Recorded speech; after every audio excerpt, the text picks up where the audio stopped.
एक सूत्र आया है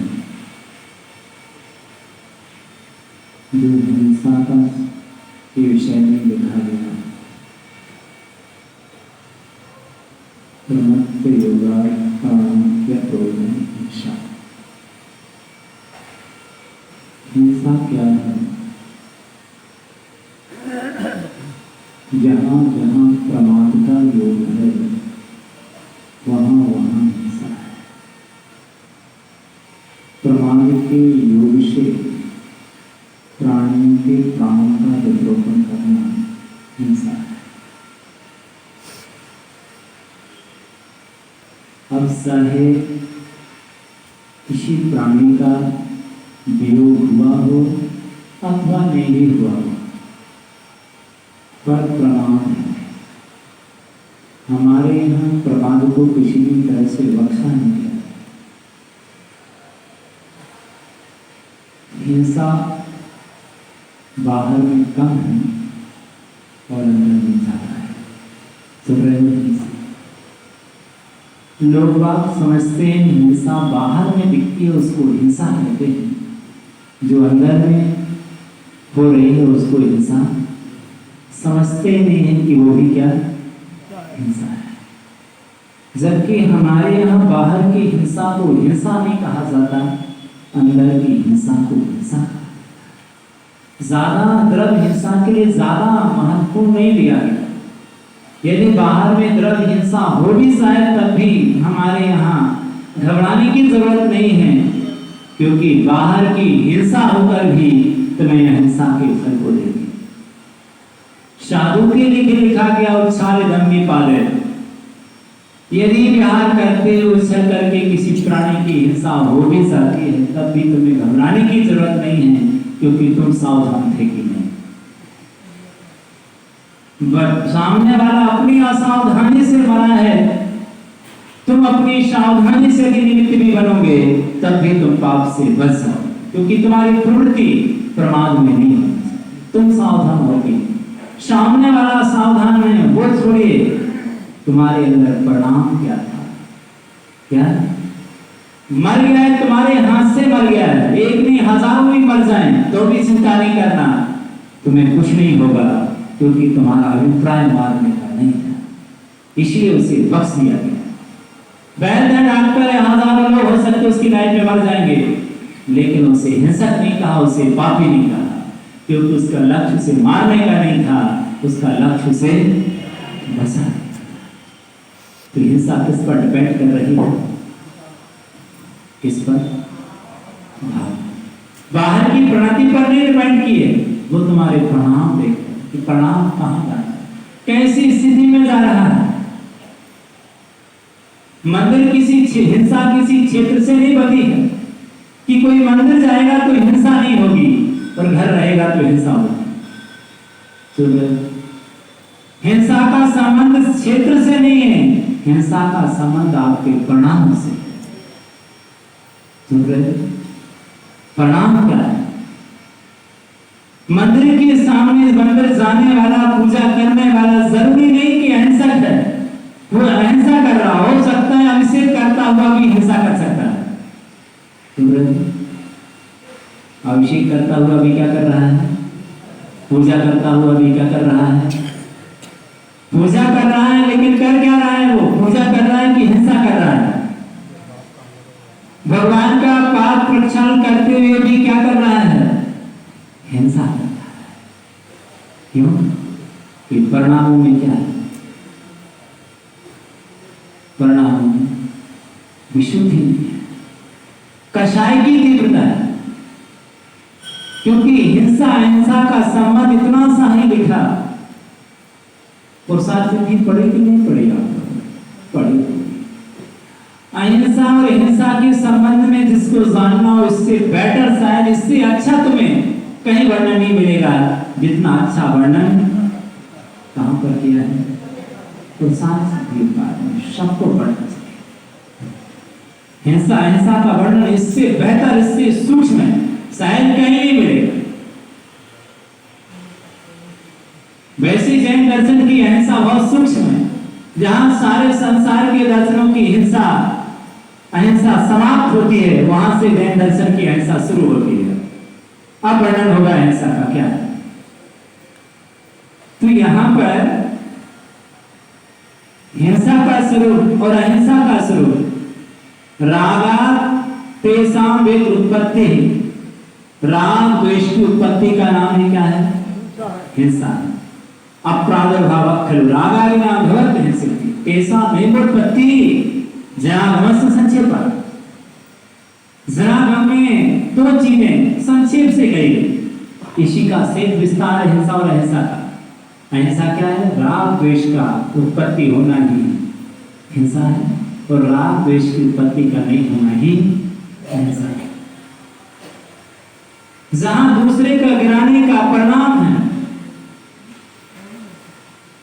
जहां दूसरे को नीचे दिखाने का परिणाम है, जहां दूसरे को नीचे गिराने का भाव आया और खुद को हाईलाइट करने का भाव आया, इसी का नाम तो क्या है? हिंसा है। कि मैं हाईलाइट कैसे कर सकूं पर दूसरा पीछे कैसे? इसके लिए बसाने के लिए उन्होंने अपने परिणामों को बार बार उसे जानने के लिए किसी की और मत देखो, अपने परिणामों को देखो कि परिणामों की स्थिति क्या है। मैं मंदिर में हूं, मेरे से मत पूछो, ये खुद से पूछो कि मैं कहां हूं। शायद तुमसे अच्छा उत्तर कोई दूसरा नहीं दे सकता। मैं सुन रहा हूं या नहीं सुन रहा हूं, मेरे से मत पूछे, खुद से पूछे क्या इस जवाब का आंसर सही है? कौन देगा? महाराज जी आप देंगे? कौन देगा? तुम दोगे, मैं नहीं दूंगा। हमारे प्रति ईमानदार मत बनिए, खुद के प्रति ईमानदार। किसके प्रति? किसके प्रति ईमानदार? खुद के प्रति ईमानदार। जो खुद के प्रति ईमानदार बनेगा वो सबके प्रति ईमानदार बन जाएगा। जो खुद के प्रति संवेदनशील होगा वो सबके प्रति संवेदनशील होगा। जो खुद के प्रति लापरवाह है वो सबके प्रति लापरवाह है। क्योंकि जो खुद का भला नहीं चाह रहा है वो तुम्हारा भला क्या चाहे? समझे? जिसको चिंता है ड्राइव कर रहा गाड़ी कि हमारे हाथ पैर ना टूट जाए, उसे खुद की चिंता है एक्सीडेंट ना हो जाए, नियम से वो व्यक्ति तुम्हारी रक्षा करेगा क्योंकि उसे चिंता है।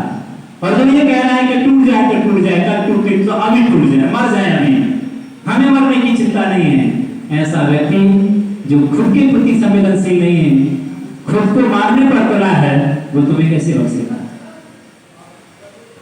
क्या वो तुम्हारी रक्षा कैसे करेगा? जिन्हें खुद की चिंता है वो भी तुम्हारी चिंता करेगा कि नहीं हमारे हाथ पैर खराब नहीं होना चाहिए, टूटना नहीं चाहिए, हमें सिर्फ नहीं आना चाहिए क्योंकि संवेदनशील है, दूसरे को भी दिक्कत नहीं होना चाहिए, हमें पाप नहीं करना चाहिए, वो तुम्हें भी पाप से बचाएगा। और जो खुद पाप में डूबा है वो तुम्हें पाप से नहीं बचा सकता। खुद राग द्वेष में लिप्त है। तो राग द्वेष पाप जहां भी हो रहे हैं, इनको अच्छे से जानिए कि हिंसा क्या है और अहिंसा क्या है। क्योंकि हम ऊपर से धर्म के आयतनों पर पहुंच जाने से हम अपने आप को मान लेते हैं कि नहीं, हमारी अहिंसा शुरू हो गई। धर्म के आयतनों पर पहुंच जाने से भी, भगवान के पास पहुंच जाने से भी जरूरी नहीं है कि पाप का आश्रय रुक जाएगा। भगवान के पास जाने से नरकायु का बंध नहीं होगा। ये किसने कह दिया तुमसे कि भगवान के दर्शन करने से, भगवान के पास पहुंचने से बच जाएगा? मंदिर गया है तो नरकायु का बंध नहीं होगा, क्योंकि मंदिर गया है। जो मंदिर जाता है वो तीतर नहीं बनेगा, त्रेंस नहीं बनेगा, नारकी नहीं बनेगा, विकलांग नहीं बनेगा,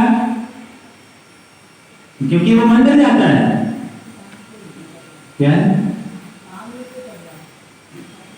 मंदिर जाता है, भगवान के पास बैठा है, जो भगवान के पास बैठता है, महाराज के पास बैठता है, उसे ऐसी आयु का बंध नहीं होता है। ये बहुत सटीक जवाब नहीं, आगम इसे स्वीकार नहीं करता है। भावों की प्रणति क्या है? जरूरी नहीं कि भगवान के पास बैठा है तो उसकी भावों की प्रणति ठीक होगी। साधु के पास बैठा है तो जरूरी नहीं कि उसकी प्रणति ठीक होगी। भगवान के पास बैठकर भी यदि परिणामों की परिस्थिति ठीक नहीं है तो क्या हो सकता है? भगवान के चरणों में बैठकर भी नरकायु का बंध कर सकता है। युवराज को देखकर नरकायु का बंध हो सकता है। राजा सनक ने भगवान को देखकर, युवराज को देखकर नरकायु का बंध किया था। सुन रहे हो? किसने? युवराज को देखकर तो कौन सी आयु का बंध होता है? युवराज को देखकर कौन सी आयु का बंध होता है? युवराज को देखकर तो देव आयु का बंध होता है। मुनि के दर्शन करने वाला, हम तो रोज पढ़ते हैं साहु मंगलम, साधु के दर्शन करने से मंगल ही मंगल होता है, लेकिन अमंगल ही अमंगल हो गया। बैंड बज गया, इतना बड़ा मंगल हो गया साधु के दर्शन करने से। जीवन भर को क्या हो गया? क्या हो गया था? किसके दर्शन करने से? किसको मिलने से? महाराज को देखने से। क्या तो यहां पर परिणाम कैसे है? आयतन अच्छा है आपके परिणामों को सुधारने के लिए। यदि परिणाम नहीं सुधरेंगे उसको लेकर भी तो क्या होगा? रिएक्शन होगा, उल्टा रिएक्शन होगा उसका। क्योंकि उनको देखकर परिणाम नहीं सुधरे तो क्या होगा? इसलिए भगवान को जितनी दृष्टि से देख रहे हैं उससे भी कई गुनी दृष्टि से अपने परिणामों को देखें कि परिणामों की स्थिति क्या है, भाव स्थिति क्या है, इस समय भाव क्या चल रहे हैं। मंदिर में है कि मंदिर के बाहर है? हो सकता है मंदिर के बाहर रहकर भी मंदिर के अंदर हो सकता है। क्या हो सकता है?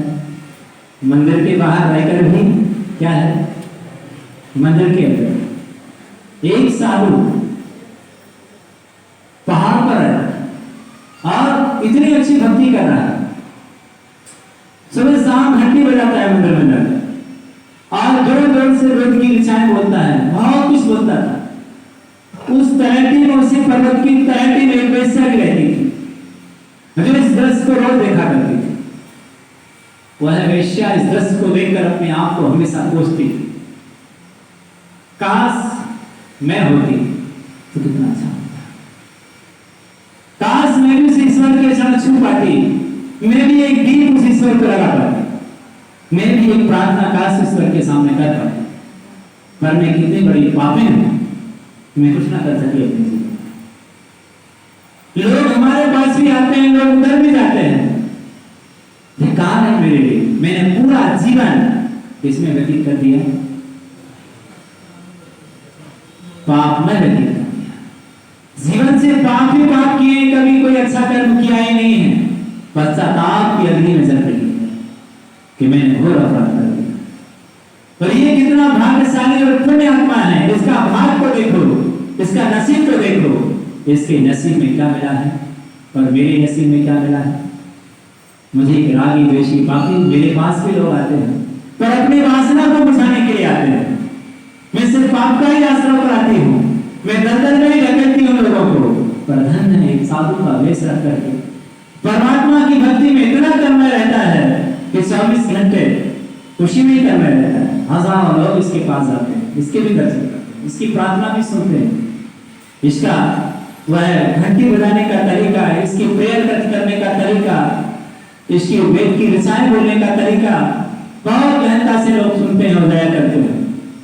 बहुत भाग्यशाली होगा उसके भाग की सराहना करते हैं। किसके भाग की सराहना? कितना अच्छा स्थान इसे मिला है। वेश्या है पर परिणामों से क्या है? पाप भी कर रही है, लेकिन पाप करते हुए भी पाप में विरक्ति। मैं नहीं करना चाहती इस पाप के लिए, मैं इस पाप से मुक्ति चाहती हूँ। गलत रास्ता मिल गया है, कोई जरूरी नहीं गलत रास्ते पर चलने वाला व्यक्ति अंदर से भी गलत हो सकता है। जब जागो तभी से अंदर से जाग जाए उसकी आत्मा। पाप कर रहा है लेकिन अंदर से मैं नहीं करना चाहता। और वेश्या बनी, वेश्या होकर भी मैं इस कुकर्म से व्रत रहती हूँ, मैं नहीं करना चाहती। और कहीं तो उस पाप से व्रत है, लेकिन वे साधु के वेश में रहकर भी, भगवान का भक्त रहकर भी वो निरंतर उसके परिणाम यही है। काश में वेश्या के पास होता तो कितना अच्छा होता। खुशी भगवान का नसीब में क्या मिला है? भगवान मिला है, इतना पवित्र स्थान मिला है। इतना पवित्र स्थान मिलने के बावजूद भी परिणामों की गति क्या है? बात ये नहीं कि वो कहां परिणाम कहां? तन तो अच्छे स्थान पर पहुंच गया है, भगवान के श्री चरणों में, लेकिन मन का परिणाम कहां? वो वेश्या तन कहीं हो, तन पापी के हाथ में है, लेकिन मन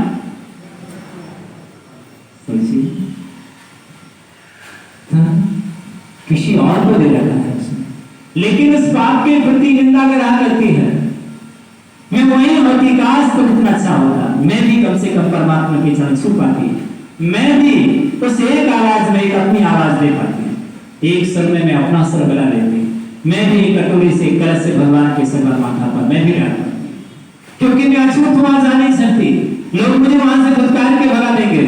मैं यहीं से ही प्रार्थना करती हूँ भावों से कि काश ऐसा कर पाती, पर उससे विपरीत परिणाम जा रहा है उस पुजारी का, उस साधु का। विपरीत परिणाम होने से वेश्या सड़ जाती है और साधु कहां जाता है? नरक। क्यों? क्योंकि वो पाप परिणाम क्या है? परिणाम की पोजीशन क्या थी? कितने विशुद्ध परिणाम थे कि अपने भावों को इतना विशुद्ध बना लिया कि उसने उन भावों को विशुद्ध बनाते बनाते उसने पाप का भी क्या कर दिया कि अब मैं पाप भी नहीं करूंगी कभी, अब मैं इससे भी अपने आप को उठाती हूँ, गलती होगी। लेकिन इसने पाप तो नहीं किया था, लेकिन भाव तो करता था, परिणाम तो करता था। ये सारी क्रियाएं चलती रही, गति अच्छी नहीं हुई, क्योंकि मति ठीक नहीं थी, क्योंकि ईमानदारी नहीं थी। ईमानदारी से काम करना था उसके लिए, हिंसा रुकी नहीं, हिंसा जारी थी। और यहाँ परिणाम अच्छे थे, अहिंसा का फल इसे मिले। राग द्वेष होते रहते और हिंसा जारी रहती है, क्योंकि प्रमाद है। स्वाध्याय में बैठे बैठे भी हिंसा जारी हो सकती है, क्योंकि प्रमाद होगा। सुनने में प्रमाद, बोलने में प्रमाद, चलने में प्रमाद, उठने में प्रमाद, मंदिर जाने में प्रमाद, भगवान को छूने में प्रमाद, सब में प्रमाद चलता है। और प्रमाद जहां होता है वहां हिंसा होती है। एक भी जीव नहीं मरेगा तुमसे, देखकर चलोगे तो तुम्हें पुण्य लगेगा। हजारों जीवों को अभय दान देने का पुण्य लगेगा। एक बार तुम्हारी दृष्टि जमीन पर चली जाएगी। एक भी नहीं मरा है, और मर भी जाएगा तब भी तुम पाप से बच जाओगे, क्योंकि तुम्हारी दृष्टि क्या थी? दृष्टि में क्या था? मारना था या बचाना था? क्या था? जो भी तुम क्रिया कर रहे हो, एक बार देख लो, वैयावृत्ति है, जीवों की वैयावृत्ति है। चालू करने से पहले गैस एक बार देख लेना, इतने में क्या हो गया? देख लेने से क्या जा रहा है, देख लो एक बार बस, बिना देखे मत चालू करिए, देखकर चालू करोगे। अहिंसा है, बिना देखे चालू कर दिया क्या हो गई, हिंसा, क्योंकि बिना देखे कर दिया, प्रमाद था तुम्हारा, कहीं सोच रहे थे, कहीं कदम रख रहे थे, कुछ भी बोल रहे थे, बिना सोचे समझे क्यों, देखकर बोलना चाहिए। कोई कुछ कह रहा है तो उसको तुमने लिया क्यों, हिंसा है। जिन बातों से परिणाम खराब होते हैं, जिन बातों से आत्मिक शांति भंग होती है, ऐसी बातों को बोलना, सुनना, विचारना हिंसा है। अनर्थ निवृत्त रखा हुआ, जिन बातों से अशांति होती हो, ऐसी बातों पर ना सोचना ना विचारना, ऐसी बातों को वहीं पर ही क्या कर दीजिए, क्या कर दीजिए, छोड़ दीजिए। ऐसी बातों को एक दूसरे से शेयर मत कीजिए, यदि शेयर करोगे एक दूसरे को बताओगे तो उसके भी परिणाम क्या होंगे, और जब उसके परिणाम खराब होंगे तो क्या होगी, आपने क्या किया, हिंसा ही तो की। और हो सकते हैं आपकी इन सारी बातों बताने से उसके परिणाम खराब हो जाए, झगड़ा हो जाए, अरीति कर्म, अपूर्ति कर्म, खेल कर्म, गैर कर्म, क्रय कर्म, अप्रियम किया। प्रसाद सिद्धि में एक बहुत अच्छा श्लोक आया जिसमें कहा गया है, अप्रीति को करने वाले, खेल को करने वाले, लड़ाई झगड़ा को करने वाले, कलह को पैदा करने वाले, दूसरों की शांति भंग करने वाले, एक दूसरे के मन को खट्टा करने वाले, विवाद पैदा करने वाले, इस प्रकार के जितने भी प्रकार के शब्द हैं, ये सब के सब हिंसा का विरोध है। जिससे हिंसा बढ़ती है, हिंसा बढ़ गई। इसलिए जो जो जिन कार्यों से हिंसा होती है, लोग एक दूसरे से टूटते हैं, ऐसी चीजों से अपनी सुरक्षा करना चाहिए। इसलिए महावीर ने कहा कि अहिंसा को स्थान दो, कि हम किसी की निंदा गाना ना करें, किसी को आप शब्दों का उपयोग ना करें जिससे कलह हो जाए, लड़ाई झगड़ा हो जाए, अशांति फैल जाए। यही तो शांति है। मात्र पानी छानने का नाम अहिंसा नहीं है, वाणी को भी छान कर बोले, वह भी बहुत बड़ी अहिंसा है। विचारात्मक दृष्टि को बहुत अच्छा रखिए विचारों के लिए, यह भी बहुत बड़ी अहिंसा है। यदि अंदर सफाई नहीं होगी तो बाहर गंदगी ही निकलेगी। इसलिए अंदर को शांत रखना बहुत आवश्यक है। अंदर में यदि शांति रहेगी तो बाहर अपने आप क्या रहेगी, शांति रहेगी। और अंदर अशांति है तो जहां जाओगे वहां सब क्या रहेगा, अशांति ही अशांति रहेगी। इसलिए अहिंसा प्रमाद को यहाँ पर हिंसा का रूप दिया गया कि प्रत्येक प्राणी को इस बात पर विचार करने की बहुत जरूरत है, क्योंकि अहिंसा की तो बात करते हैं पर अहिंसा का स्वरूप नहीं जानते कि अहिंसा क्या चीज होती है, अहिंसा कहां से शुरू हो रही है और अहिंसा किसका नाम है, और हम कैसी कैसी हिंसा का समर्थन कर रहे हैं, और हिंसा का परिणाम क्या होगा, हिंसा का फल क्या कह रहे हैं वो, सूकर कुकर विकलांग पति विहीन काला कलुंडा इंद्रिय भंग विकलांग होगा, कितने सारे कुफल बता रहे हैं, अनेक प्रकार की व्याधियों का घर होगा।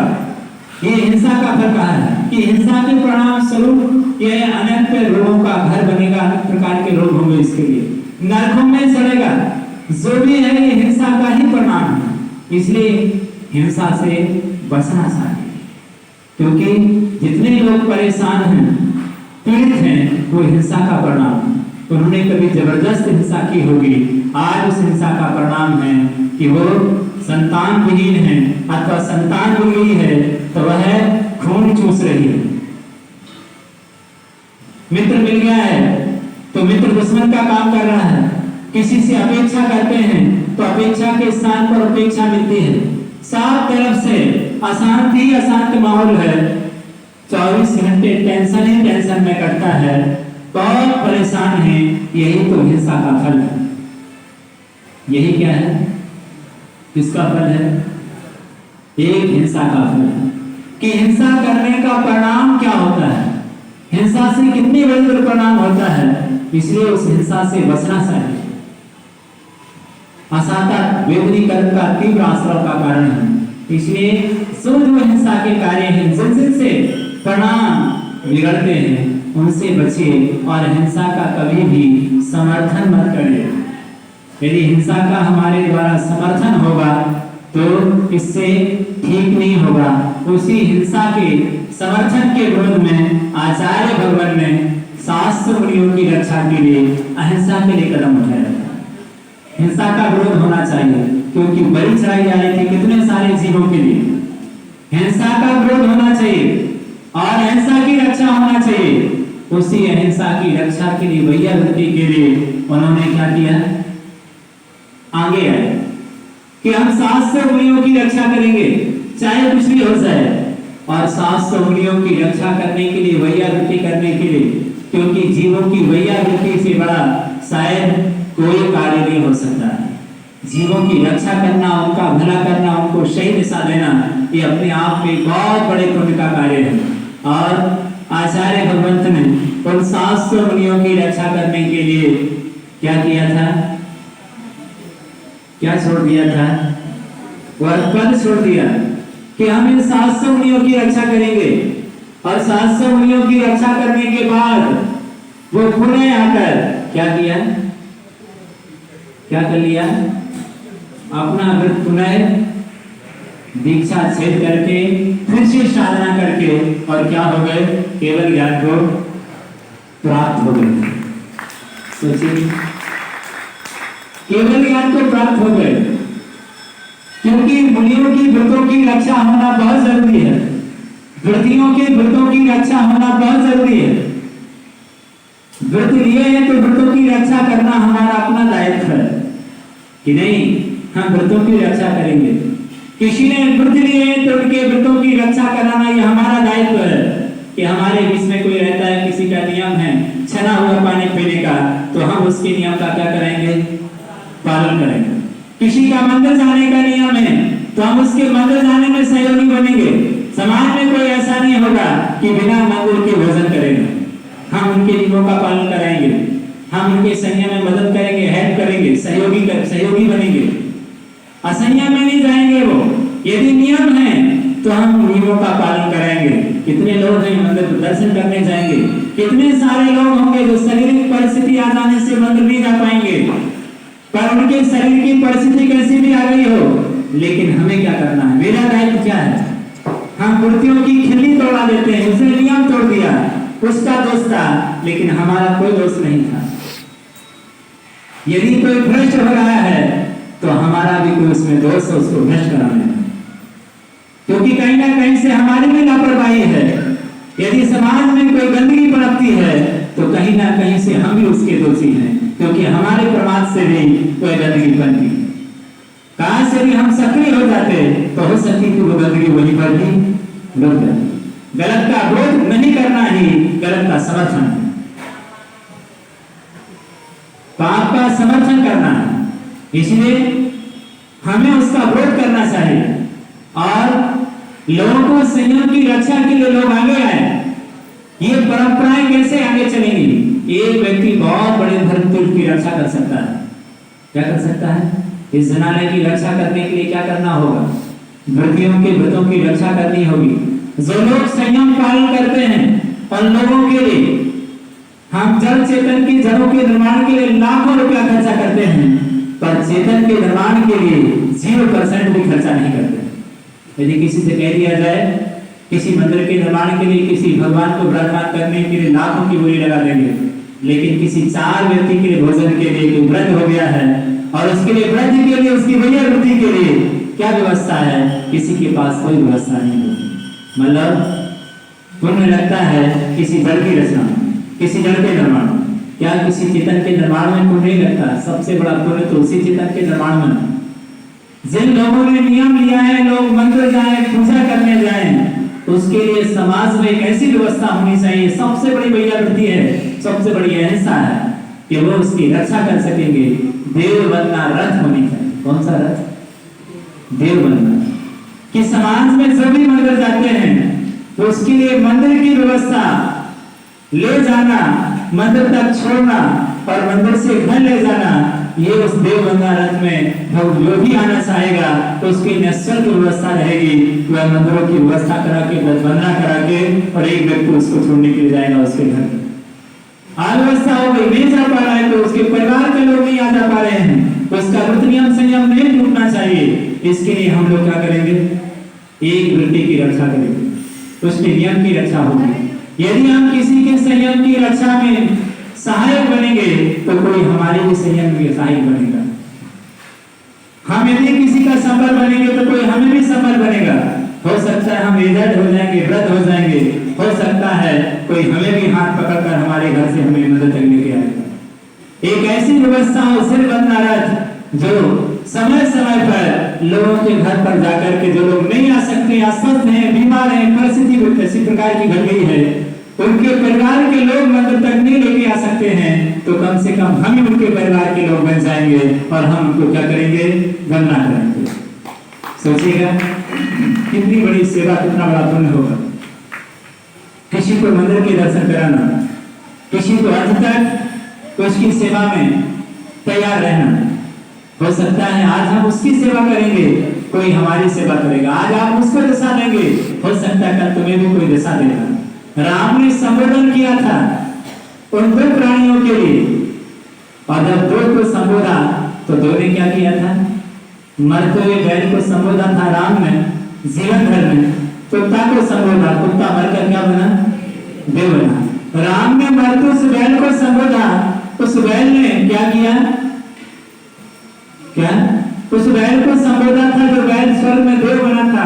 उस बैल ने आकर, जब राम ऐसी परिस्थिति में थे, सीता का अपहरण हो गया था और मूर्छा जैसी स्थिति में थे, तब उसी बैल ने आकर उस राम को संबोधा था। जटायु पक्षी ने जीवन भर अपने व्रतों की रक्षा कैसे करेगा? सामने प्रश्न था कि भगवान ने तो नियम दे दिया है, लेकिन नियम देने के पूर्व जटायु को इसकी रक्षा कौन करेगा? इसे छाना पानी कौन पिलाएगा? कुएं का पानी कौन पिलाएगा? एक पक्षी के लिए। उस जटायु पक्षी को छाना पानी पिलाने की जब बात आई तो सीता और राम ने कहा कि पूरे जीवन भर जब तक ये रहेगा, जब तक इसको कुएं का पानी, छाना पानी, शुद्ध भोजन कौन कराएगा? हम लोग बनाएंगे। क्या था वो? एक मांसाहारी प्राणी था, और मांसाहारी प्राणी ने जीवन भर के लिए शाकाहार को अपना लिया कि मैं आज से व्रतों को जीऊंगा, आज से छाना पानी पीऊंगा, आज से शुद्ध भोजन करूंगा। कहते हैं उस जटायु पक्षी की सेवा किसने की? भोजन कौन सुलाका बना के खिलाती है? सीता खिलाती है। छाना पानी कौन पिलाती है? सीता पिलाती है। सोचिएगा, डंडा मार के भगा देना चाहिए था। सोचिए, वृत्ति है, एक सैन्य है, उसने एक नियम लिया है, तो मैं उसके नियमों का पालन कराऊंगी। एक राम होकर के, इतने बड़े राजा होकर के, मैं उसके संयम का ध्यान रखूंगा, तो उसका पालन होना चाहिए। और कहते हैं कि अंतिम वक्त तक उस पक्षी ने उनके घर पर रहकर भोजन किया, और जब अंतिम वक्त उसका आया संयम पालन करने का फल, भले उसकी रक्षा में, सीता की रक्षा में रावण के तलवारों से प्रहार से क्षतिग्रस्त हो गया, लेकिन नमोकार मंत्र सुनते सुनते राम के मुख से क्या हुआ था? और आया तो जब राम पर मुसीबत पड़ी तब राम को उसने संबोधा, राम की सहायता की उसने, कितनी बड़ी मुसीबत से उसने राम को बचाया। सोचिएगा, यदि आप आज उसकी रक्षा करेंगे, कल वो तुम्हारी भी क्या करेगा? रक्षा करेगा। आज आप उसे भगवान के दर्शन कराएंगे हाथ पकड़कर, कल वो तुम्हें हाथ पकड़कर समोसण में ले जाएगा कि चलो समोसण में भगवान के दर्शन कर लेते हैं, क्योंकि तुमने मुझे मंदिर ले गए थे, मैं तुम्हें समोसण में ले चलता हूँ। सोचिए, कितने सारे प्रसंग आपको मिलते होंगे पुराणों में, उन मित्रों ने अपने मित्र को मुनि बना दिया, अपने मित्र को समोसण में दीक्षा दिला दी। ये उपकार करने का फल है, कोई दुर्गति को प्राप्त नहीं होगा। ऐसी व्यवस्था इतने सारे लोगों के बीच में, जो लोग मंदिर जाते हैं, जो लोग भोजन सोलाका करते हैं, जो भी करते हैं, हम उनकी हेल्प करें, मदद करें। यह समाज की एक बहुत बड़ी बढ़िया वृत्ति है, परस्पर दान है, परस्पर सहयोग है, और इससे बड़ा क्या धर्म हो सकता है कि हमने उसे मंदिर ले आए, उसके हमारे निमित्त से उसके व्रतों का पालन हो गया। मंदिर में नहीं डाल पा रहे, कोई बात नहीं है, ये मंदिर में नहीं, गोलक में नहीं डाल पाए, कोई बात नहीं है, आपने उसकी सेवा कर दी, यही सबसे बड़ा क्या है? कार्य हो गया। नहीं दे पाए तो क्या हुआ? ये तो भी एक सेवा है। क्या गुलक में डालना जरूरी था? क्या नहीं डाल पाए कोई बात नहीं है, लेकिन उसको तो आपने दवा तो दे दी, आपने उसका सहयोग तो कर दिया है, स्वस्थ कर दिया है, मंदिर जाते हैं, छोड़ते हैं, यही तो एक सेवा है भैया वृत्ति, यही तो पूजा है। और पूजा क्या है? यही तो पूजा है कि एक किसी को जैन बनाए रखना, जो जैन है उसके अंदर कभी ये भाव ना आ जाए कि धिक्कार है मेरे लिए मैं जैन बना हूं, शुरू भर पानी में डूब कर मर जाना, धिक्कार है तुम्हारे बीच रहते हुए एक व्यक्ति के अंदर ऐसा भाव आना है। मतलब एक युवराज को समाज में रहते हुए ऐसा भाव आ जाना बहुत बड़ी बुरी बात है। इतना सम्मान नहीं दे पाए हम, इतना हम व्रतों की रक्षा नहीं कर पाए, उस धर्म की रक्षा नहीं कर पाए। धर्म किसी जड़ वस्तु का नाम नहीं है, धर्म किसी चेतन का नाम है और वो किसी चेतन में रहता है। इसलिए उस चेतनाओं की रक्षा करना हम सबका दायित्व है कि हम एक ऐसी व्यवस्था बनाएंगे पूरी समाज में कि यदि किसी को आवश्यकता पड़ती है तो उस सेवा से वो लाभ ले सकते हैं, उस सेवा के माध्यम से उन्हें उससे वो लाभान्वित हो सकते हैं। चाहे मेडिकल संबंधी व्यवस्था हो, चाहे और भी ऐसी व्यवस्थाएं हों जिन व्यवस्थाओं से लोग वंदना करें और भगवान के दर्शन करें, वैयावृत्ति करें एक दूसरे के लिए, यह बहुत बड़ा कार्य है। श्वेतांबरों से बहुत बड़ी सीख लेनी चाहिए इन चीजों को लेकर के। एक व्यक्ति था, गैरतगंज की बात है, वहां पर था, देव वंदना की बात आई तो उसने कहा कि मैं एक व्रत देता हूं अपनी तरफ से, और वह खुद उतना भला आदमी कि वह जिन वंदना व्रत हमारे सामने लेके आ गया महाराज, और इस व्रत से मैं पूरे नगर में घुमाऊंगा। किसके लिए? जो बूढ़े लोग मंदिर नहीं आ पाते हैं, सुबह शाम बच्चे दिक्कत है, मैं खुद अपने उस खुशी दिन वंदना से लोगों को रोज 15 से 20 लोगों को क्या कराने लगा? क्या कराता है? काम कुछ नहीं है, सुबह से गाड़ी उठाई और लोगों को ले जाकर के मंदिर पूजा कर लीजिए आप लोग, तो छोड़ करके और घर तक छोड़ के छोड़ने जाएगा। किसी को 1 किलोमीटर, किसी को 2 किलोमीटर, किसी का बेटा उसे लाने के लिए तैयार नहीं है, किसी के बेटा यहाँ रहते नहीं, कोई रहता बाहर रहते हैं सब लोग। अब ऐसी स्थिति में वो कैसे मंदिर जाएंगे? किसी का पैर टूट गया, किसी का हाथ टूट गया है, ऐसे सब लोगों के लिए वो वंदना कराता था। कितने बड़े पुण्य का संचय करता होगा, कितने सारे लोगों को उसके निमित्त से क्या होने लगे, कितने सारी माताओं की दुआएं मिलने लगी जो घर में इसी बात को लेकर झगड़ते थे कि वहां रिक्शे से 10 रुपए लगते हैं मंदिर तक जाने का, अब वो 10 रुपए महीना 300 रुपया कौन देगा मां के लिए? सोचिए, ऐसे ऐसे भी प्रसंग आए थे कि घर के लोग वैश्यालय जाने के लिए, क्लिनिक जाने के लिए, दुनिया में जाने के लिए 1000 रुपया खर्चा करते हैं, पर मंदिर जाने के लिए मंथली 300 रुपया लग रहा है। तो वो खटक रहा है कि माँ 300 रुपया क्यों लग रहे हैं मंदिर जाने, पैदल क्यों नहीं चली जाती? माँ की हिम्मत नहीं है, शक्ति नहीं है, यदि नहीं है तो मंदिर नहीं जा सकती हो। ऐसे लोगों के लिए सहारा बना था। सोचिएगा, हो सकता है जीवन में, हमारे जीवन में भी घटना आ जाए, तो ऐसी परिस्थिति में ऐसी व्यवस्थाएं समाज में होना चाहिए जिन वंदना रथ, ताकि लोगों के देव दर्शन, वंदना आदि ना छूटे और लोग बराबर समय समय पर क्या कर सकें, इस प्रकार की वंदना भगवान की भक्ति कर सकें। किसी का पैर टूट जाता है, किसी का कुछ हो जाता है, अब पैर टूट गया है 2 महीने के लिए गाड़ी कहां से लाएगा? कम से कम मंदिर में तो ऐसी व्यवस्था होना चाहिए, तो 2-4 व्हील चेयर मंदिर में पड़ी हो ताकि वो उसका उपयोग करके और मंदिर आ सके। और घरेलू कमर्शियल घर में भी किसी को उपयोग करना है तो कम से कम वो चीज उपयोग करके और मंदिर में यथावत रख सके। ये वैयावृत्ति की व्यवस्थाएं हैं जो समाज में समय के साथ साथ समय की डिमांड है, समय के साथ साथ ऐसी चीजें समय पर समाज में होनी चाहिए कि तत्कालिक वक्त पर किसी को जरूरत पड़ जाए तो उसे बाजार जाने की जरूरत नहीं है, इतनी महंगी चीजें खरीदने की जरूरत नहीं है, हो सकता है सामर्थ्य नहीं हो, तो उसके लिए मंदिर में व्यवस्थाएं हैं, प्राथमिक मेडिकल की व्यवस्थाएं जो मंदिर से अवेलेबल हो सकती हैं, उपयोग करके और मंदिर में ही क्या की जा सकती हैं, क्या की जा सकती हैं, मंदिर में रखी जा सकती। किसी को महीने भर की जरूरत पड़ जाए, किसी को 2 महीने की जरूरत पड़ जाए, ताकि वो बाहर उसे इन्वेस्ट करने की जरूरत नहीं है, कोई दान देना चाहता है तो मंदिर में दे सकता है, उसके लिए कोई पाबंद नहीं है।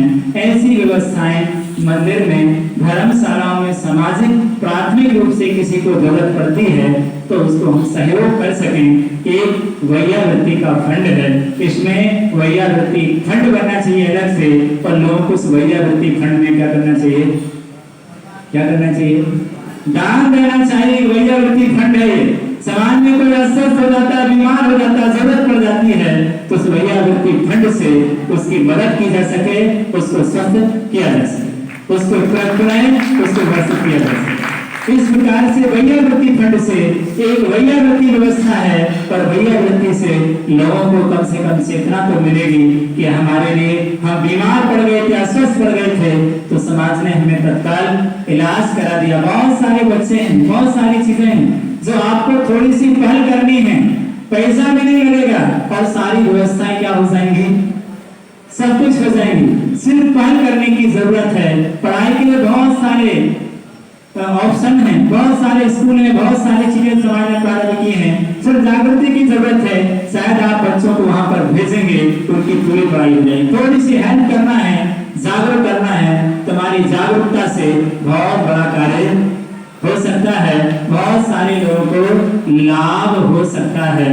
तो इस तरह हम लोग इस वैयावृत्ति क्षेत्र में आगे आएंगे तो बहुत कुछ लाभ हो सकता है, क्योंकि जब तक वैयावृत्ति क्षेत्र में काम आगे नहीं आओगे तब तक हम पूरे समाज को क्या नहीं कर सकते, एक नहीं कर सकते।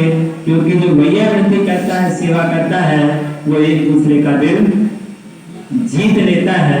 इसलिए दिल जीतने के लिए हमें वैयावृत्ति बहुत जरूरी है। उस वैयावृत्ति से हम दूर ना भागें, एक दूसरे के सहयोग के लिए तत्पर रहें। आने वाली पीढ़ी भी ये तुमसे सीखेगी कि तुम वैयावृत्ति कर रहे हो, तो फिर वो लोग भी तुम्हारी वैयावृत्ति क्या है, तुम्हारी भी वैयावृत्ति करेंगे। बहुत से लोग मिल जाते हैं वैयावृत्ति के क्षेत्र में, नॉन जैन हैं, जैन नहीं है, लेकिन जब उनकी वैयावृत्ति देखते हैं तो देख करके ताजुब रह जाता है कि ऐसे ऐसे लोग भी हैं जो लोगों की सेवा के लिए इस तरह से तत्पर रहते हैं। कुछ नहीं, फ्री हैं, पर सेवा करना है, लोगों की, गरीबों की, किसी की भी मिल जाए पर सेवा के लिए तत्पर रहते हैं। साधु हम लोग रास्ते में मिल जाते हैं हम लोगों की सेवा के लिए। आप तो बोलिए महाराज करना क्या है, हम आपकी सेवा के लिए तैयार हैं। मैं ग्वालियर आ रहा था, रास्ते में एक स्कूल में रुकना था तो वहां पर एक कर्नल साहब मिल गए जो रिटायर हो चुके। तो रास्ते में महाराज जी चलिए चलिए चलिए, हमारा घर है, हमारा घर है। और उन्होंने महाराज जी को अपने घर में एक बहुत बड़ा रेस्ट हाउस खोला उन्होंने, उसमें महाराज को नीचे रुका दिया और सुबह हमारे पास आए, महाराज जी चलिए चलिए, हमारा कार्य तो सेवा करना है। सुबह से इतनी बड़ी कोर्ट से रिटायर हुए हैं, पर चटाई का बेलन सिर पे रख के हम चलेंगे, हम चलेंगे।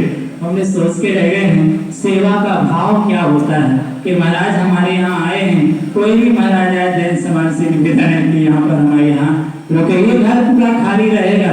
कितनी सारी बातें, बहुत से लोग मिल जाते हैं सेवा के लिए तत्पर रहते कि हमको सेवा का मौका मिल जाना चाहिए। तो ये सेवा हम लोग तत्पर रहें तो हम धर्म की रक्षा करेंगे और अहिंसा की रक्षा तभी हो सकेगी। इसलिए मंदिर में सभी कमेटी को, सभी के लिए ऐसी प्राथमिक औपचारिक व्यवस्थाएं मंदिरों में बनाकर रखना चाहिए। और ऐसी व्यवस्थाएं रहेंगी तो वो डोनेटर अपने आप दान देते चले जाएंगे और सारी व्यवस्थाएं बनी रहेंगी ताकि छोटे लोगों को हेल्प मिल सके और लोग उसका उपयोग कर सकें। इसी भावना के साथ बोलिए हिंसा पर। आप सभी को